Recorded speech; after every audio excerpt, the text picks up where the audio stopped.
Uh, Basically, even though I worked in a long back, 90s, 80s, then during 2012 to 20, also I worked in a NLP and different aspects. But my main activity was in cyber forensics and cyber security. So the professor asked me whether I can talk on this and do. So this may not justify either cyber security aspects or maybe AI, but I thought about giving you some hint about what can be done in cyber security using AI. So it's up to you to think about the solutions. So, sir, as you know, last year we had a lot of cyber attacks happening. Now on Southeast Asian specific region. And attack was focusing against the financial institutions, government services, hospitals, and industrial control systems. I don't know what happened or what was the reason for attack on the Asian region. Maybe because of the recession happening in the Europe and other places. I think like so. We talk about this as a attack on critical infrastructure, which is going to be the main cyber security threat in any country. So not only our country, all our country they face attack on critical infrastructure that will cripple their activities and we call it attack against organization or a state. So, as you know, last month there was a massive attack on Iranian IT assets. During the Israel-Iran Hezbollah war, there was a massive attack on Iranian IT assets. And you can see that it was highly coordinated attack with crippled the government systems, power plants, transportation network, and even telecommunication networks. So this is the type of cyber attacks we are going to expect in future because in future most of the war will be based on cyber attacks. So we can call it as a digital warfare.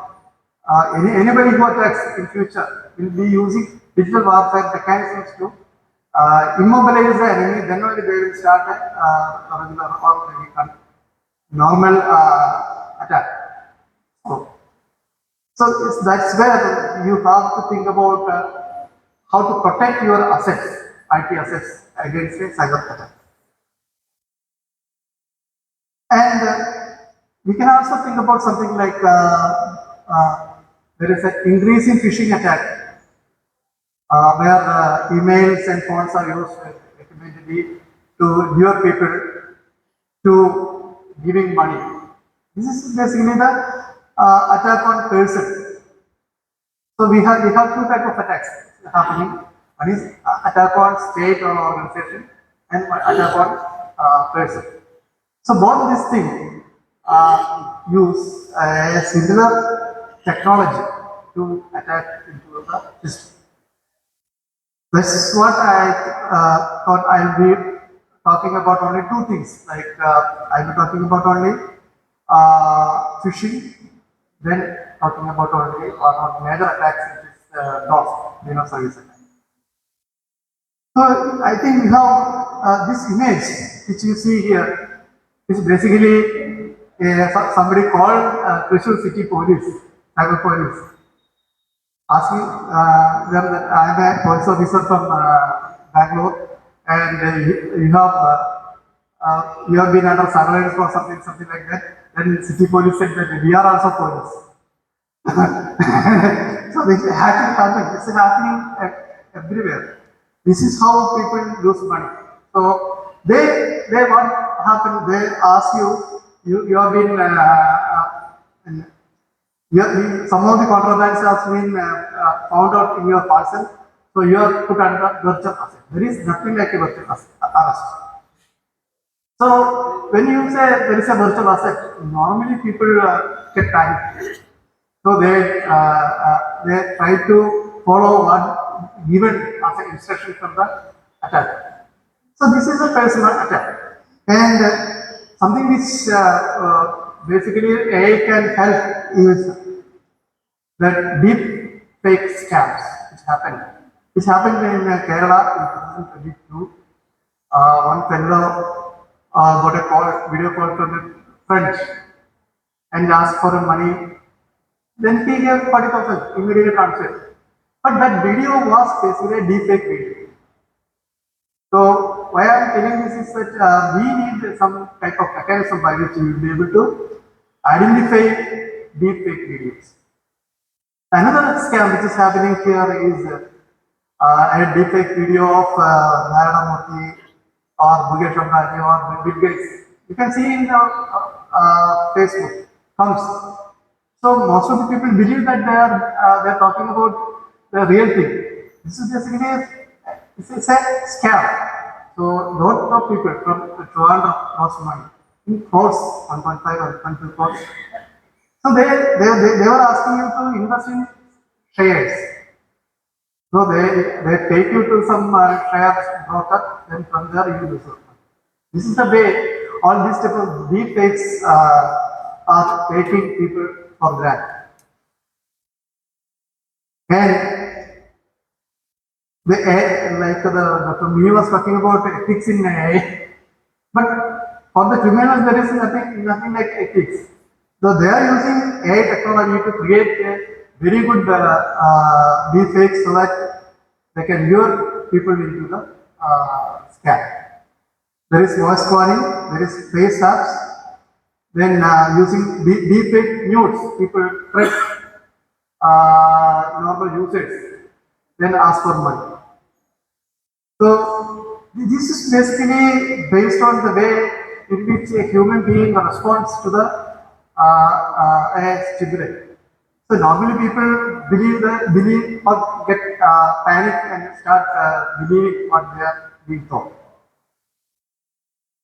So all these things basically comes from something called phishing, which you all know. Uh, Phishing is a simple thing to do because it's very easy to execute. What do you need to do a phishing attack? You need a computer and a laptop and ability to write a good email. That's enough for doing a phishing attack. And the phishing attacks or you exploit the human nature. We call it social engineering. Most of the attacks are based on the social engineering. Now, normally people don't hack into your systems because they don't know how to hack. Using social engineering, they will be able to get your information, data, your password, whatever it is, then you can legitimately log into your system. So the exploits our nature where our purpose is to trust others. We believe people. And we are also curious. What will happen next? We are respond emotional and rational. These are the three things which these type of phishing attackers use. And they will push you to share information like login transactions, credit card, debit card information, personal identifiable information, PIN. Like your Aadhaar number, PAN card, driver license, etc. So issue is that when once you lose this personal identity information, they can forge a new identity and use that identity to do criminal activity. And the attack which I shown you, like earlier, the call to the spiritual city police, that type of attacks are basically called the malicious call to action, CTA. Call to action. You call, then and the victim will be forced to act upon the call. So this is basically the malicious call to action attacks, and which leads to virtual arrest and also losing money from your pocket. The phishing attacks comes to a variety of channels like compromised websites, social media, fakers, text messages. So unless you are aware of these type of issues, then you are prone to be duped by this type of phishing attack. And we have two types of attacks. It's called mass phishing. There's a number of types, but we can generalize in few things like mass phishing, where I create lakhs of mails or messages and simply send to different people. If one person responds, that is enough for me. There is another thing called spear phishing, which is random now. Spear phishing is something where I identify an organization or a person. I study the person or organization, identify how to attack them, then create an email or maybe messages in such a way that it will be very specific to the person for he will respond. And the attack vectors which are being used, email is the most common attack. The second attack vector you may not secure code. So you may be seeing a lot of QR codes. You don't know whether the QR code is genuine or not. Can be used attack, as an attack vector. And the workspace collaboration tools like Meet or maybe Google Space, etc., can be used to fake or used to forge such an attack into you. So all these things looks good as far as you are concerned. So you will open it, you will click on it, and they will put some malware onto your system. And if you know one thing, these cyber criminals, they do the profiling of person. If you are visiting some websites continuously, if I am visiting Facebook Reels continuously, they can get the information somehow, and they know I use Reels. So they will send you a message saying that this is the reel which you are requesting from Facebook or something like that. So automatically, I will not think rationally, I will click on it. That point of time, the link will drop and malware on the system. That's how it happens now. There is another thing called URL hijacking. URL hijacking is the similar named URLs or maybe website names will be used by the criminal. You know, all SBA's website name, you know, it's online.com. It was earlier online.com. It is not online.com now. It's online.sba. If I create online.in and create a page like SBI, will type in your information to that. If you are not sure about the website, you will be typing online SBI and online SBI.in. Click on that. The page will be similar to exactly similar to the SBI page. So you will type your credentials on that, and that will be sent to me. So that is the URL hijacking mechanism through which they get the information. Phishing now is basically multi-vector attack, and you know AI chatbots are being used to create very error-free messages, so that you will believe them. That's the use of AI in the criminal state. And another attack is the adversary in the middle attack, which you should also think about now, because it involves you are calling a bank. The adversary will take over the call, and he will be talking to you instead of the bank. So they will ask you your account number, password, etc. You will give because you have called the bank and bank will respond. So these type of attacks are common now. So adversary is the middle type of attacks. So why are we bothered? We are bothered because phishing is used to distribute malware. So it is very easy for you to distribute malware using a phishing link. Either it is a URL, either it is a email or a text message. You get text messages saying that your transaction has been declined. Please click here to view the details. That's a text message. If you click, malware will be dropped into your system. So the three most seen threat category now is the information steal, which will be reading all the data from your computer and sending to the perpetrator. And a Trojan, which can be connected to the person. And the attack, which is here some is the ransomware attack. Actually, we had last month or maybe in September we had a very large ransomware attack in our hospital, RCC. I think we might have read about it because the ransomware attack, what it does is it encrypts the complete data. So if they attack the hospital, all the patient data will be encrypted and they will ask ransom money to give you the different key. Normally they won't have. So in this attack, what happened was they took away the data also and put it in the public place. Two things. One is your data is lost. Second thing is your data is being displayed publicly. That is the data theft people are doing. So ransomware attack is one of the major threat to the society now. And followed by rat epidemic. That's a normal. These three things are the major attack vectors now. And against the attack against the organization, we are seeing one of the major things as a DDoS attack. It's called a distributed denial service attack, which will not allow you to access a legitimate server. That is a denial service attack. For example, the attacker computer, there will be number of computers.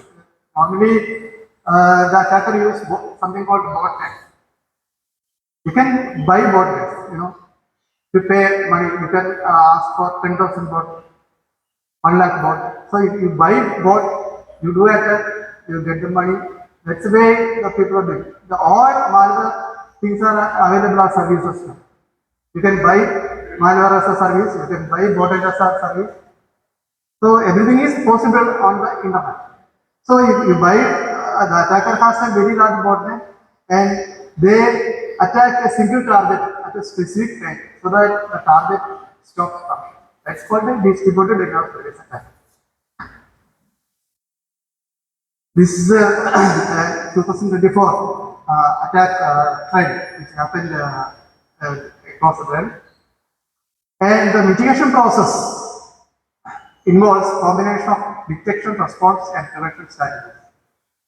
This is where I want the AI community to step in, because detection is a major thing. So if you can detect either a phishing attack or you can detect a DOS attack, that will help the people, the organization, state, or maybe individual in combating the cybercrime. The DDoS mitigation works by identifying and blocking malicious traffic. That's not the way, because there is a lot of traffic coming to your server, and what you do is you identify the changing the bandwidth or increasing the bandwidth usage. Then what you can do is, if there is lot of packets are coming to your server, what you do is you limit the rate. You shrink the bandwidth. So what happens when you shrink the bandwidth? There will be legitimate packet coming to your system, right? So legitimate packet also will not be able to reach your system. So this is where AI can think about some type of mechanism by which identifying legitimate traffic and illegitimate traffic. I don't know how to do that now, but you can think about some mechanism by analyzing the packets, whether it is a legitimate or illegitimate. The solution also is initially, if there is a DOS attack, the system absorbs the attack packet. That means the system should have that much capacity to handle as much packets coming into the system. So, and the filters attack traffic before it reaches the target network. This is the way a DOS mitigation is working on. And where AI can help is basically AI or ML based rate limiting mechanism. How we can work on it. How to identify legitimate traffic or illegitimate traffic. Then auto scalability. Auto scalability is required if you want to absorb more packets. So your system is trying to absorb those attack packets. So if it is very large scale attack, then you should automatically scale it up so that your actual server will not be affected. And I can start monitoring and alert because if you look at the organization work on a network which is connected to the internet. So you will have administrator looking at your internet and the traffic. But if thousands of alarms are coming continuously, a human administrator may not be able to identify or detect any of the attacks.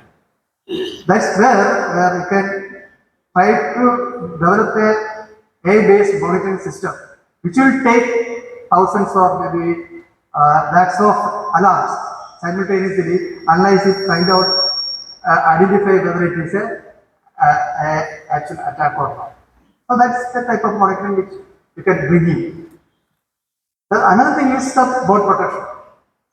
Bot protection comes automatically if you are able to stop the phishing. You have the bot protection. Have you stopped phishing? The phishing mails or phishing messages are basically initially when we started working on it, what we do is we read the text, identify keywords and identify whether it's a scam or maybe a phishing attack. But now these people they encrypt the inputs. So you need to have a pattern level mechanism by which you can open it, see what is the content, and decide whether it is a phishing scam or phishing attack or not. So if you are able to do that, then you can have bot protection. Bots will not be on your system.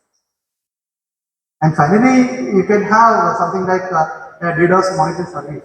It can be a cloud-based service which you put, which will monitor the DDoS attack across a state or maybe an organization.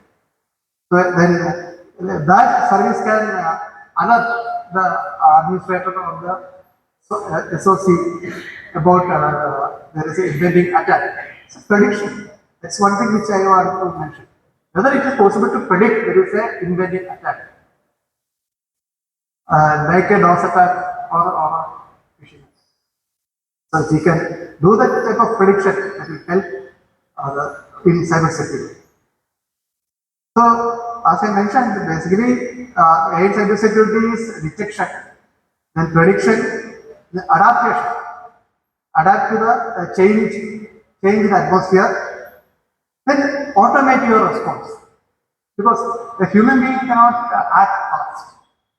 So if you can create an AI-based maybe a program which can act fast, that will help in cutting the attack very much.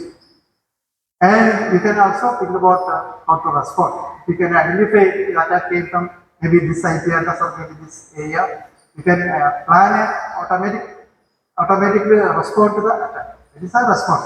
So detection, prediction, adaptation, automation, and response is the basic thing in cyber security, which where AI can contribute.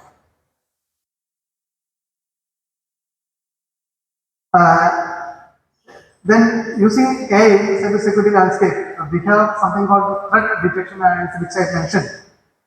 So there is a lot of people working on threat detection, cyber threat detection. That's important because if you want to protect your assets, you need cyber resilience. Resilience can come only if you are able to predict and detect a threat before it comes to you, so that you can have an alternate path for you. 2-3 minutes. Yeah. Then, if you identify an attempt, your system should be able to automatically create an instant response. The instant response is basically which I mentioned that if you identify the IP address is from specific IP address this attack is coming, you can block it. You can start automatically blocking that IP address, etc. Is the automatic incident response. And enhance the security risk assessment in an organization is important because what I have seen that most of the organization once the IT infrastructure and security measures are put in place, there won't be any enhancement, there won't be any monitoring or maybe assessment.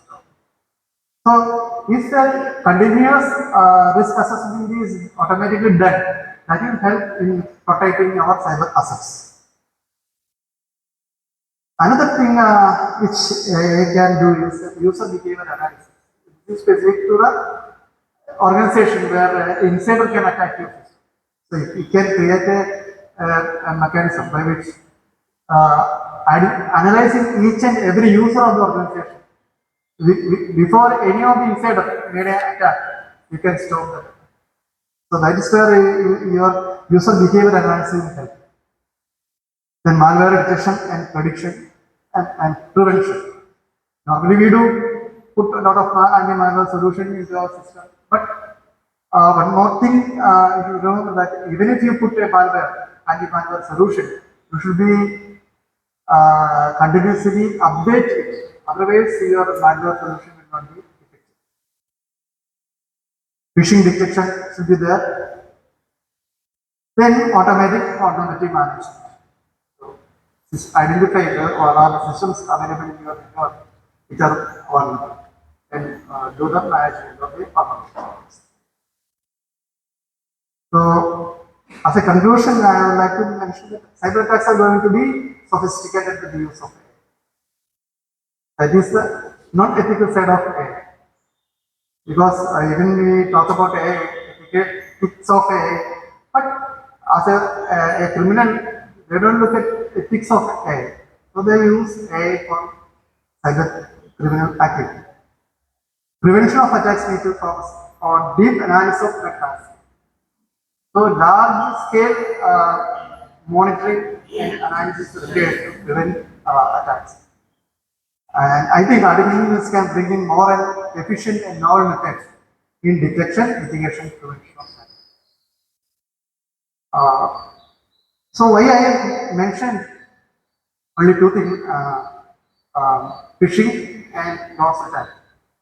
Because if you are able to stop phishing, more than 80% of attacks can be stopped. Right? So most of the attacks are coming from malware. Our malware help in doing attacks. So if you are able to stop phishing, then you can stop attacks. But DOS attacks are different. DOS attacks comes from specific targets. Even though they use bot, they can also have individuals. They do the attacks. Like a simple normal attacks which we mentioned is a simple in the TCP/IP thing. You have a three-way handshake. You allow only two-way handshake, two handshakes, so that it will become open and your system will flood with the same. So automatically your system will stop. So it's a very simple attack. DOS attack is very simple, and when you do the distributed attack, it becomes very massive, very horrible. So look at what are the possibilities like stopping a phishing attack and stopping DOS attack. Thank you very much. Any questions?